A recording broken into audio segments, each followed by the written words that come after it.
دوستو یاد رکھنا، تگڑا اور مضبوط جوان پتہ کون ہوتا ہے؟ جس کی نظریں پوری طرح اس کے کنٹرول میں ہوں۔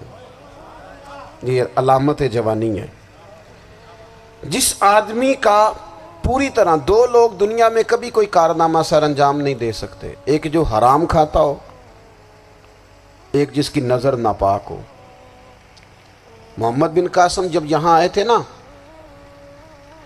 تو ایک دن بڑے پریشان تھے، تو ایک بزرگ کہنے لگے آپ کیوں پریشان ہیں؟ کہنے لگے راجہ دہر سے مقابلہ ہے اور ہماری فوج تو سندھ کے رستے بھی نہیں جانتی، زبان بھی نہیں جانتی، لڑیں گے کیسے؟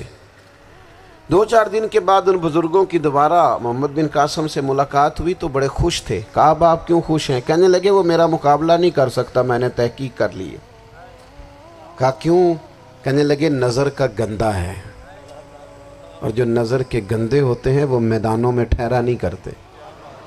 میدان کے لیے نکلنے کے لیے پاک جوانی کی ضرورت ہوتی، تطہیر مزاج ہونا ضروری ہوتا ہے، پاکیزہ افکار اور سچی اور سچی ستھری سوچوں کا ہونا ضروری ہوتا ہے۔ اس لیے فرمایا کہ میرا مقابلہ نہیں کر سکتا۔ حضرت عبداللہ ابن حذافہ کمرے میں تھے، تو وزیر کی بیٹی اندر سجی سنوری پہنچ گئی۔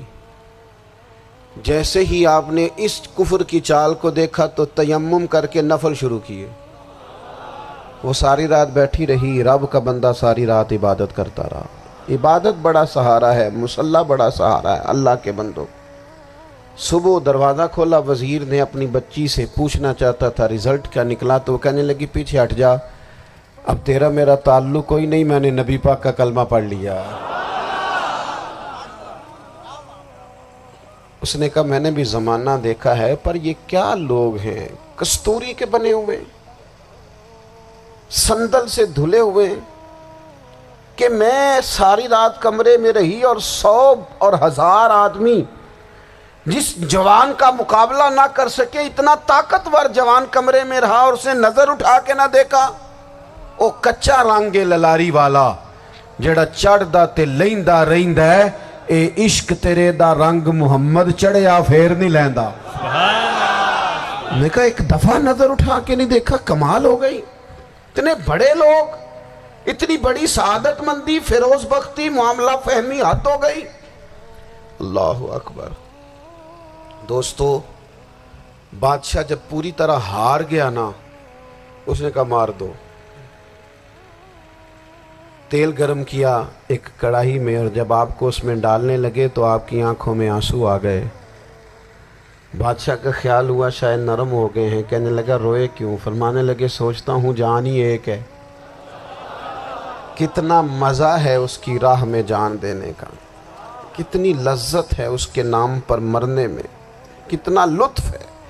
جے تو چڑھیا اتے دار بھی نہیں، تے جے تو وکیا عشق بازار بھی نہیں، تے ایڈا سستا سودا پیار بھی نہیں، تے ایڈا سستا لبدا یار بھی نہیں۔ کئی جنگل گانے پیندے نہیں، کئی دوزخ لنگنے پیندے نہیں، جے وہ اس ملوں بھی مل جاوے، ایدوں سستا ہور بپار بھی نہیں۔ تے کچھ سمجھ نہ آوے لوکاں نوں وہ کادے نال شہید کرے، ڈٹھی یار دے ہاتھ تلوار بھی نہیں، پر او دا خالی جاندہ وار بھی نہیں۔ کہنے لگے ایک جان ہے نا، تو دل کرتا ہے ہزاروں ہوتی تو ایک ایک کر کے محبوب کے نام پہ قربان کرتا، جب میرے پاس ہے ہی ایک، کروں کیا؟ حضرت عبداللہ ابن حذافہ رضی اللہ تعالیٰ عنہ جب روئے اور بادشاہ نے یہ بات سنی، تو بادشاہ اٹھ کے کھڑا ہو گیا، سارے وزیروں مشیروں کو کہنے لگا تم نے کہا تھا نا بندہ ضائع کرنے والا نہیں، یہ بھی ضائع کرنے والا نہیں۔ کہنے لگا میرا ماتھا چومو، تم جیسے لوگوں کو قتل نہیں کرنا چاہیے، آزاد کرنا چاہیے۔ عزیز اپنی زندگی سے نا یہ بہت زیادہ ہرس، ہوس، طمع، اور یہ کسی بات کی بھی ہو، ہرس صرف پیسوں کی نہیں ہوتی ہے، شہرت کی بھی ہوتی ہے، یہ بیماری انسان کو اقتدار کی بھی ہوتی ہے، تعریف کی بھی بیماری ہوتی ہے، یہ سارے نقص ہوتے ہیں لوگوں کو، اور معاذ اللہ بعض جبوں کبوں کے اندر بھی ہوتے ہیں، وہاں بھی پنپتے ہیں۔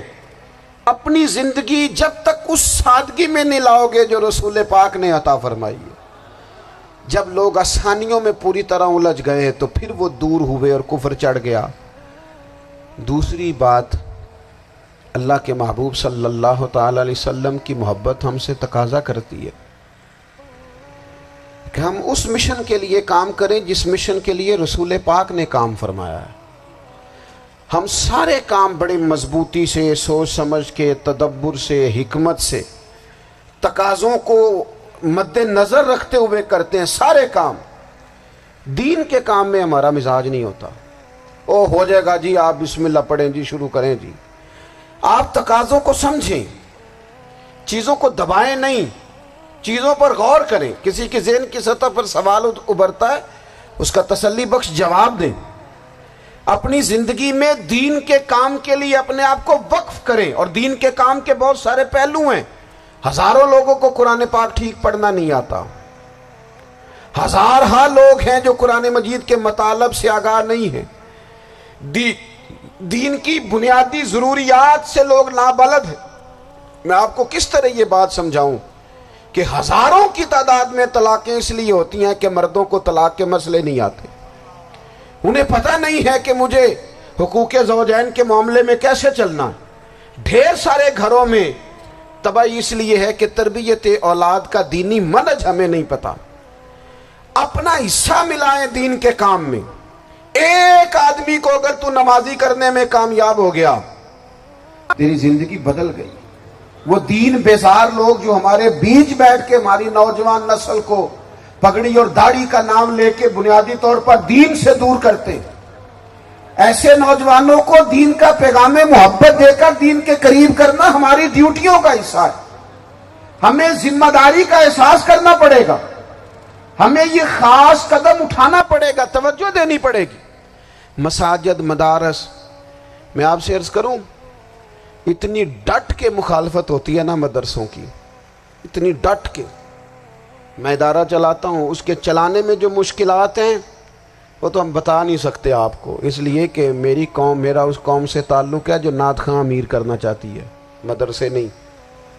ہاں، نقیب خطیب پیدا کرنا چاہتی ہے، شعر و شاعری کی زندگی کو پروان چڑھانا چاہتی ہے۔ فقط ہمارا ان لوگوں سے تعلق ہے جو لاکھوں کروڑوں روپیہ محافل پہ لگائیں گے، اور قاری صاحب بیچارے اگر مسجد کا کوئی ہونے والا کام کسی وقت بتا دیں گے تو وہ بڑی مشکل آ جائے گی ان کے لیے۔ یہ کیسے ہو سکتا ہے، آپ نے یہ ڈیوٹی بتا دی۔ مدارس، اور جتنا اہم رول دین کو پھیلانے میں مدارس اسلامیہ کا ہے، اتنی زبردست، لوگوں کا خیال ہوتا ہے میری طرح کے لوگ شاید کام کرتے ہیں، ڈیوٹی کرتے ہیں۔ یہ 10-15 لوگ آپ کو نظر آتے ہیں جو آپ کو کہیں میڈیا پر یا ادھر ادھر ڈیوٹی کرتے، مخلص لوگ اپنی جگہ پہ، وہ بھی بڑا ہی کام کر رہے ہیں، جو میڈیا پہ آ کے بھی اخلاص سے اور درد دل سے کو دین کی، ان کی بھی کسی بات کی حوصلہ شکنی نہیں۔ لیکن ہزارہا اساتذہ جو مدارس میں بیٹھ کے پڑھاتے ہیں، جنہوں نے وہ سارے لوگ تیار، آپ سمجھ نہیں سکتے کتنا بڑا کام۔